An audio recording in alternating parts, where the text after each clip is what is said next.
So, second na problem, find the length of the shortest ladder which will reach from the ground level to a high vertical wall if it is must clear an 8 feet vertical fence which is 28 feet from the wall. So, first thing first, yung button is mag-drawing ka og diagram. So, kani. So, since ang imong ladder, ay ladder, imuhang fence is 20 feet from the wall. So, nakay 27 feet diri sa baba. And then, imong fence man is 8 feet high. So, man ni siya 8 feet high. So karon, pangitaon nimo ang value first, pangitaon nimo ang value sa imong diri sa baba. Ang length from the sa pinakababa na side sa imong ladder or sa base sa imong ladder padulong sa imong fence.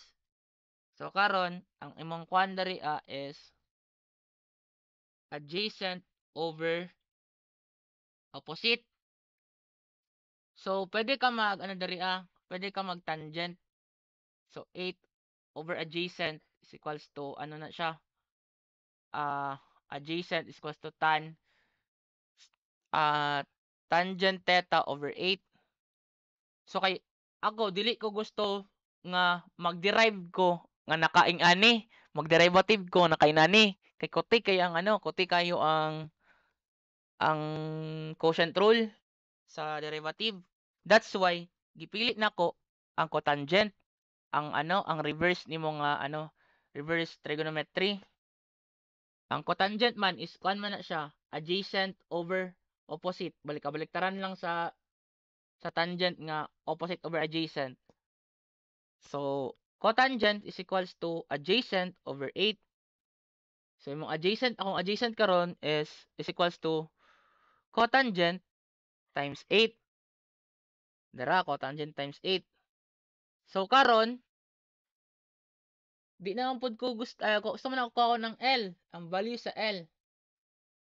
So, theta, sama ni siya, muna yung hypotenuse, di ba? Kani siya, imuhang ang total mo diri mo ni imuhang adjacent. So, pwede ka magamit og cosine. So, pag mag-cosine mo ka diri cos adjacent over hypotenuse, ang h nimo ang ang nasa baba or ang imong hypotenuse ang nasa baba. So, may ani na pud na under na pud ka sa under na pud ka sa quotient rule. So, nigamit na pud kog second para dili ko mogamit og quotient rule.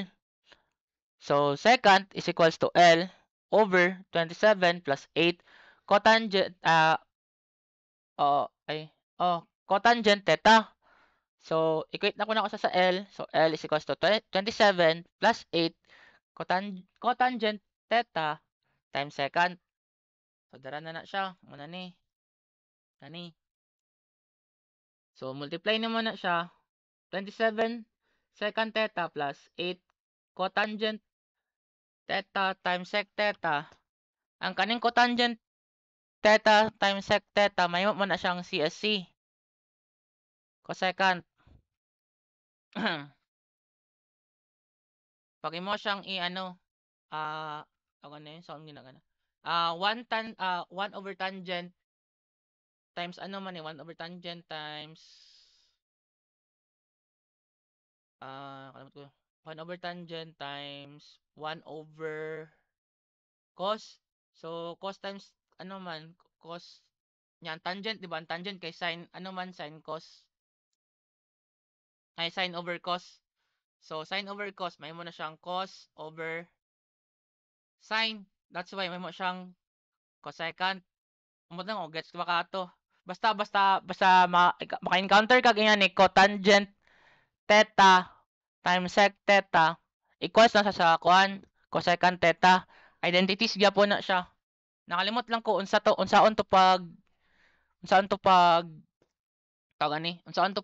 nila pag simplify. Basta ang cotangent theta o sec theta ma-simplify siya into CSC theta. So, ang kaning kaning diri imo na po na siyang integrate, i-derive. So maka-come up kag inani 27 secant theta times tan theta minus 8 cotangent theta times cosecant theta.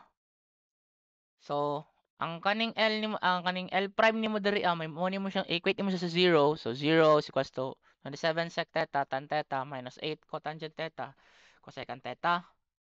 So multiply nimo na siya. Ang kaning 27 ibalhin mo sa pikas para may mo siyang inani. Kani may mo siyang inani.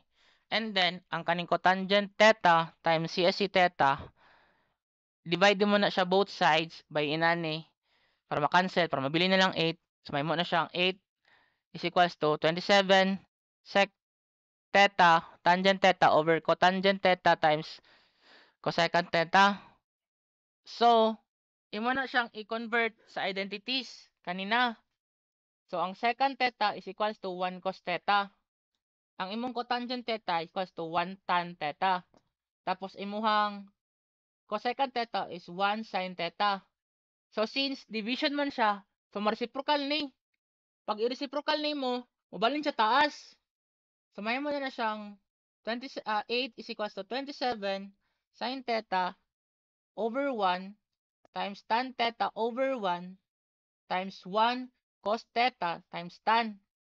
And then, ang kaning sin theta o cos theta is na may value. So, may mo siyang tangent. Tangent theta. Then, tangent theta mo po ni. Tapos, tangent theta mo po ni. Pag i-multiply ni mo, may mo siyang tangent cube theta. That's why naka 8 is equals to 27 times tangent cube theta. And then, diri mo na siyang i-equate into tangent cube theta. May mo siyang 8 over 27. Then, imo na siyang i-cube root. May mo na siyang 2/3. Ana. So, again, unsa ang tan? Di ba? Ang tan is opposite over adjacent. So, imong 2 diri mo na imong 1 opposite. Imong 3 imong adjacent. That's why naa kay 2 sa imong opposite diri sa imong right triangle ug naa kay 3 na adjacent diri sa imong right triangle. And then diri na mag-apply og katong c squared is equals to a squared is equals to a squared plus b squared. So plug in lang nimo, that's why na kay square root of 13 diri.